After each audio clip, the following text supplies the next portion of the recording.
us again. दोस्तों, last time we have discussed about function and equality of function. So today we are going to discuss about a kind of function. Okay? So जब हम बात करते हैं kind of functions की, so हम जब हमने last time discuss किया था कि जो आपके function होते हैं, it is a mapping from A to B which associate every element of A to the unique element of B. Okay तो इसमें जब हम काइंड ऑफ फंक्शंस की हम बात करते हैं, इसको भी जितने भी आपके टाइप के फंक्शंस होते हैं इनकी मैपिंग के अकॉर्डिंग हम इनको कैटेगराइज कर सकते हैं. ओके तो सबसे पहले आता है वन वन फंक्शन.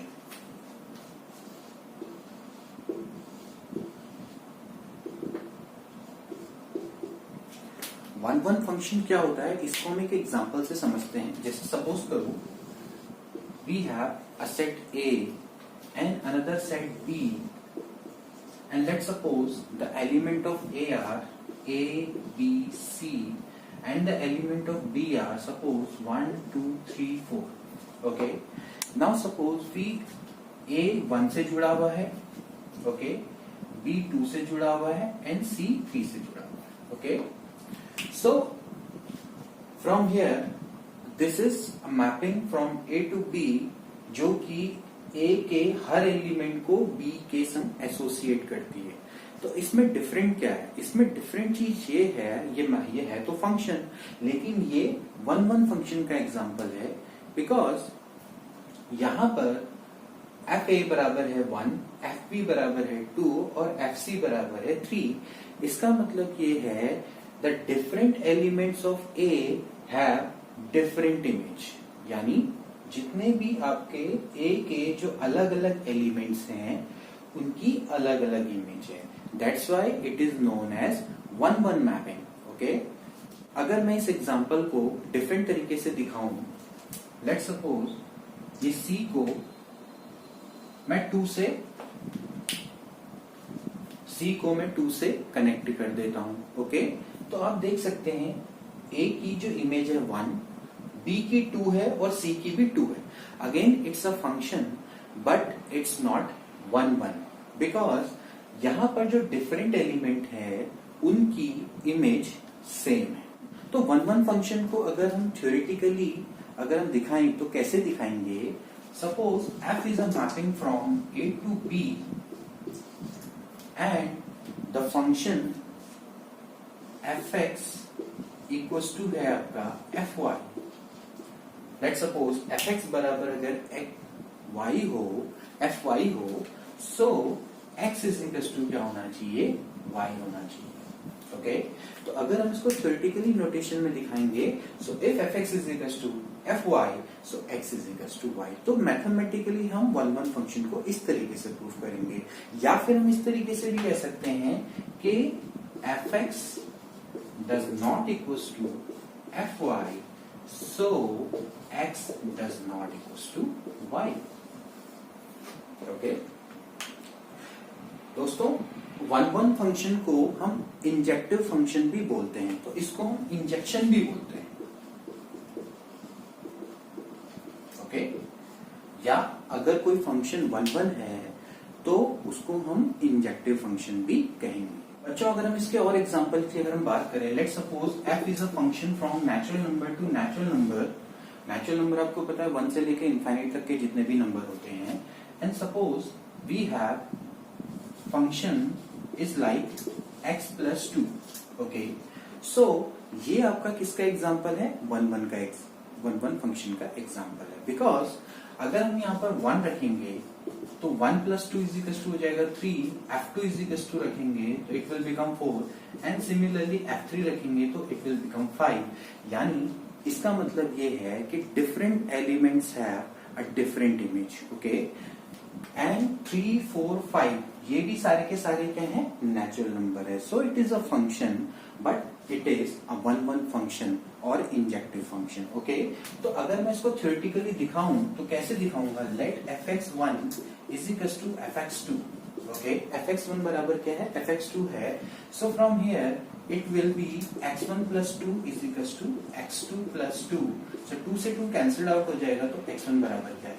x2 है. ओके सो यहां से हम देख सकते हैं कि फंक्शन आपका fx1 बराबर अगर fx2 है, सो x1 बराबर x2 आ रहा है, hence the given function is 1 1 और इंजेक्टिव। दोस्तों अगर हम 1 1 फंक्शन को ग्राफिकली रिकॉग्नाइज करना चाहते हैं, जो कि बहुत इजी होता है, तो उससे भी हम 1 1 फंक्शन को रिकॉग्नाइज कर सकते हैं। देखिए कोई भी 1 1 फंक्शन होगा वो या तो strictly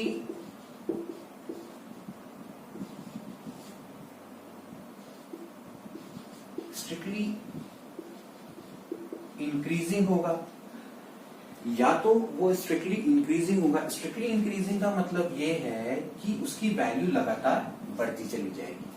as the value of x increase, so the value of y also increases, तो इसको हम बोलते हैं स्ट्रिक्टली इंक्रीजिंग। सिमिलरली या तो वो क्या होगा, स्ट्रिक्टली डिक्रीजिंग होगा। स्ट्रिक्टली डिक्रीजिंग इस तरीके का फंक्शन होगा, यानी जैसे जैसे वैल्यू ऑफ x बढ़ेगी y की वैल्यू, ओके। तो y यहाँ पर x आपका क्या है, इंडिपेंडेंट वेरिएबल है, और y आपका डिपेंडेंट वेरिएबल है। तो यहाँ पर से हम देख सकते हैं कि अगर आपका फंक्शन स्ट्रिक्टली इंक्रीजिंग है तो वो कैसा फंक्शन है, 1 1 फंक्शन है।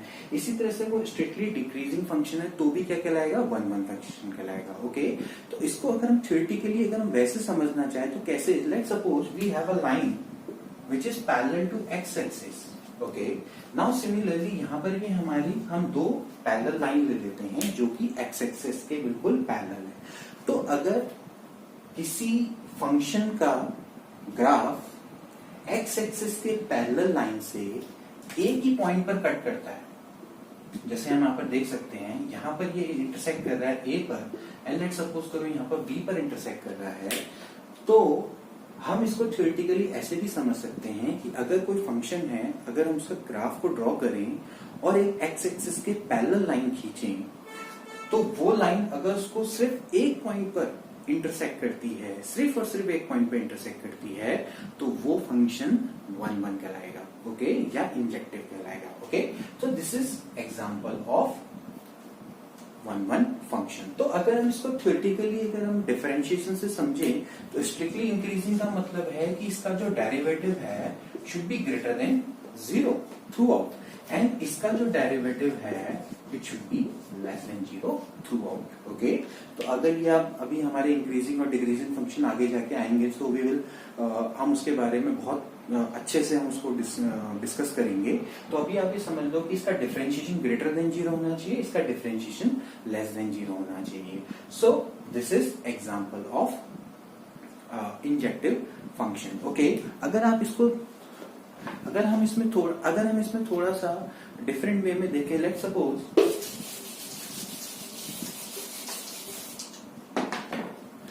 अगर हम इसका कॉन्ट्रेरी देखें, तो सपोज ये x है, ये y है, एंड लेट्स सपोज फंक्शन आपका इंक्रीजिंग और डिक्रीजिंग नहीं है, यानी वो इंक्रीज भी कर रहा है, डिक्रीज भी कर रहा है।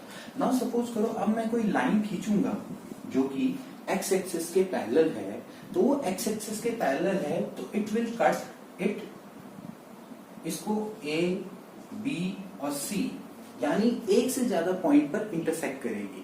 तो इट सिंपली मीन्स ये इसको एक से ज्यादा पॉइंट पर अगर ये इंटरसेक्ट कर रही है, तो इसका मतलब ये है कि ये जो फंक्शन है वो 1 1 नहीं है, यानी आपका वो 1 1 यानी वो इंजेक्टिव नहीं है। तो जो फंक्शन 1 1 नहीं होता उसको क्या बोलते हैं, मैनी वन फंक्शन बोला जाता है, ओके। तो यहाँ पर आप देख सकते हैं इसका मतलब सीधा सीधा सा ये है, ये वैल्यू और ये वैल्यू सेम है, ये तीनों की तीनों जो वैल्यू है सेम है, यानी अगर मैं इस पॉइंट को A मानूं, इस पॉइंट को B मानूं, इस पॉइंट को C मानूं, तो FA पर जो वैल्यू है वो सेम है, FB पर भी जो वैल्यू है वो सेम है, और FC पर भी जो वैल्यू है वो सेम है। इसका मतलब है FA, FB और FC तीन डिफरेंट पॉइंट हैं, लेकिन उस पर जो इमेज है उन तीनों की वो सेम है, वो इस पॉइंट पर। लेट्स सपोज करो ये जो इमेज है इसको मैं y1 मान लेता हूं, तो FA बराबर y1 है, FB बराबर y1 है, FC बराबर y1 है, लेकिन जो A, B, C हैं वो तीनों के तीनों डिफरेंट पॉइंट्स हैं, ओके। बच्चों अब बात आती है number of 1 1 function from A to B। Let's suppose करो A में m एलिमेंट है और B में n एलिमेंट है।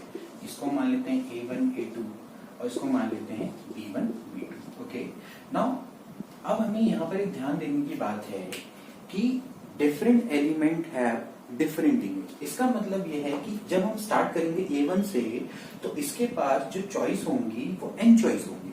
ओके, इसका मतलब ये किसी भी इन n एलिमेंट में से किसी के संग भी एसोसिएट हो सकता है। ओके, तो यानी पहला तो क्या आएगा n, लेकिन जब ये दूसरा एलिमेंट आएगा तो क्योंकि इनमें से एक के संग A1 एसोसिएट हो चुका है तो इसके पास जो नंबर ऑफ चॉइसेस वो क्या रह जाएंगी n-1। ओके, इसी तरह से अब तीसरा एलिमेंट आएगा, उसके बाद जो नंबर ऑफ चॉइसेस होंगी वो क्या हो जाएंगी आपकी n-2। ओके, सो इसी तरह से अगर हम चलेंगे तो ये आ जाएगा आपका n-m-1। Okay, so this is nothing but a permutation. तो इसको हम किस तरीके से दिखाते हैं, इसको हम दिखाते हैं n-e-m। Okay, so the number of 1-1 function from a to b where a having m element and b having n element is n-p-m। Okay, now इसमें सबसे ज्यादा इंपॉर्टेंट चीज क्या है, देखिए आपको ये चीज ध्यान में देखनी, ये चीज हमको बहुत ज्यादा इंपॉर्टेंट है ध्यान में रखनी कि जो आपका n है should be greater than equals to m होना चाहिए। ओके, यानी यहाँ के जो नंबर ऑफ एलिमेंट हैं यहाँ के एलिमेंट से या तो बराबर होने चाहिए या उससे ज्यादा होने चाहिए। अगर यहाँ के एलिमेंट इफ n अगर सपोज करो लेस देन m हो गया, यानी n की वैल्यू यानी यहाँ के एलिमेंट्स की वैल्यू यहाँ के एलिमेंट से अगर कम हो गई तो ये जो नंबर ऑफ ऑन 1-1 फंक्शन है from a to b it will become 0। Okay, इसको हम एक एग्जांपल से समझते हैं। जैसे सपोज करो a है ABC और b है 1-2। ओके, नाउ यहाँ पर एलिमेंट है 3, यहाँ पर एलिमेंट है 2, तो यहाँ पर m है 3 और n है 2, तो n is less than m यानी 2 इज लेस देन 3। तो यहाँ पर आप ऑन 1-1 फंक्शन नहीं बना सकते। आप देख लो, क्योंकि आप a को 1 से एसोसिएट करेंगे, b को 2 से, अब c को 1 या 2 में से किसी के संग एसोसिएट करना ही पड़ेगा। ओके, तो यहाँ पर या तो आप c को 1 से एसोसिएट करोगे या c को 2 से एसोसिएट करोगे। इसका मतलब ये है कि the different element can not have a different image, so this function can not be 1-1। Okay, so सबसे ज्यादा इंपॉर्टेंट क्राइटेरिया क्या है, the number of element in B should be greater than और equals to the number of element in A, then हमारे 1-1 function बनेंगे। कितने बनेंगे, n-p-m, otherwise कितने बनेंगे, 0।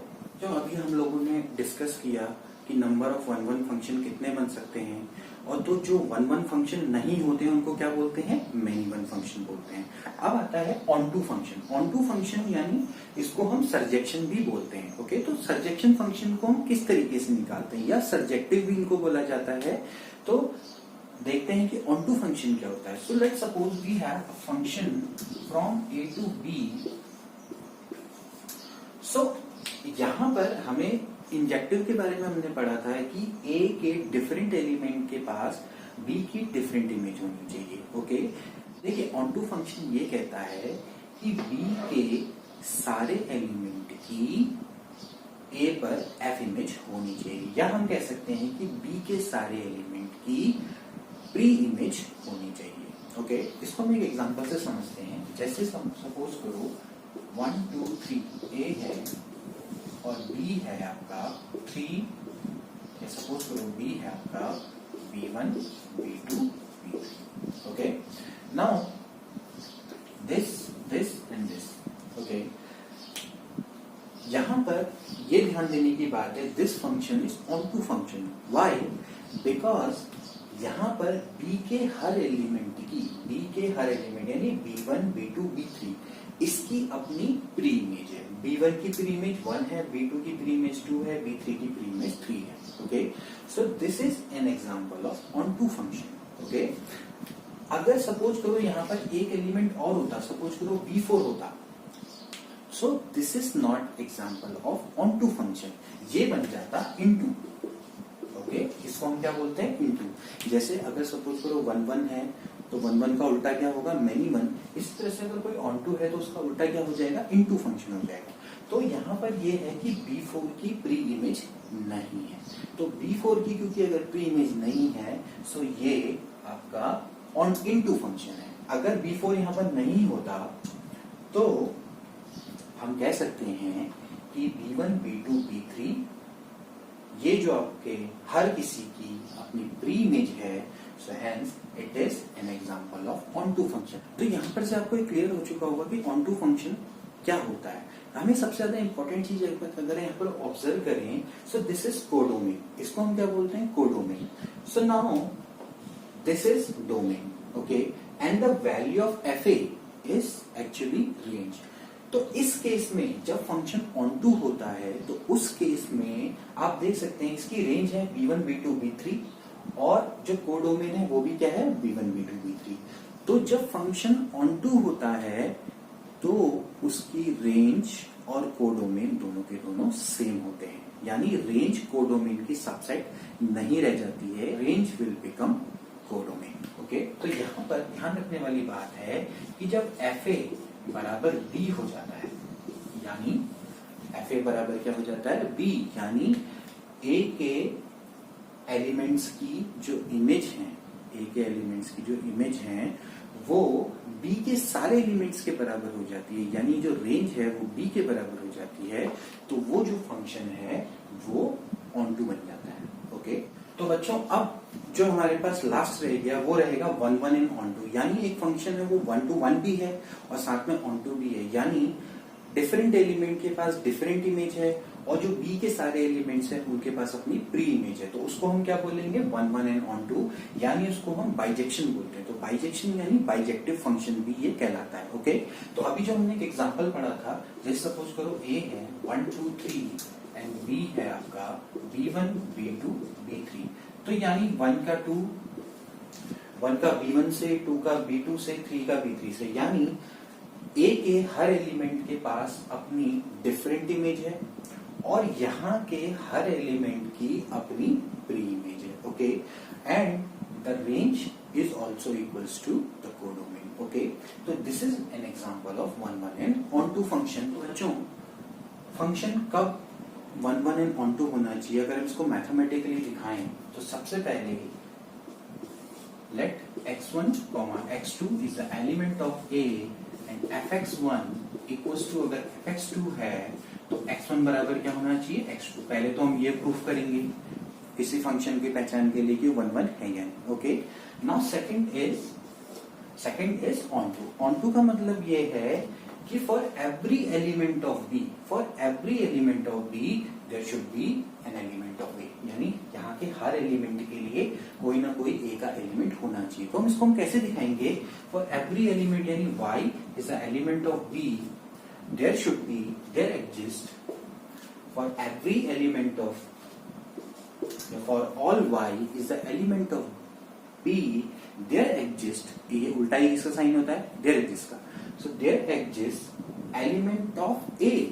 एलिमेंट ऑफ ए का मतलब मान लेते हैं x is the element of a, यानी हर एलिमेंट के लिए there exist x is the element of a such that fx बराबर क्या होना चाहिए। ओके, तो मैथमेटिकली हम इसको, अगर हमें किसी फंक्शन को 1 1 इन ऑन टू प्रूफ करना है तो हमें दो चीजें प्रूफ करनी पड़ेंगी कि x1 x2 is the element of a, so fx1 बराबर अगर fx2 है सो x1 बराबर क्या होना चाहिए, x2 होना चाहिए।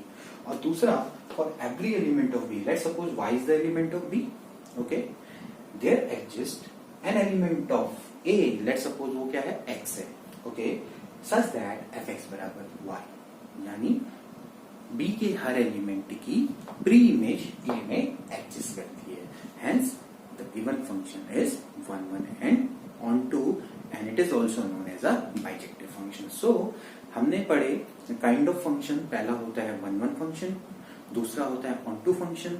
जो 1 1 नहीं होता उसको हम क्या बोलते हैं, मैनी वन।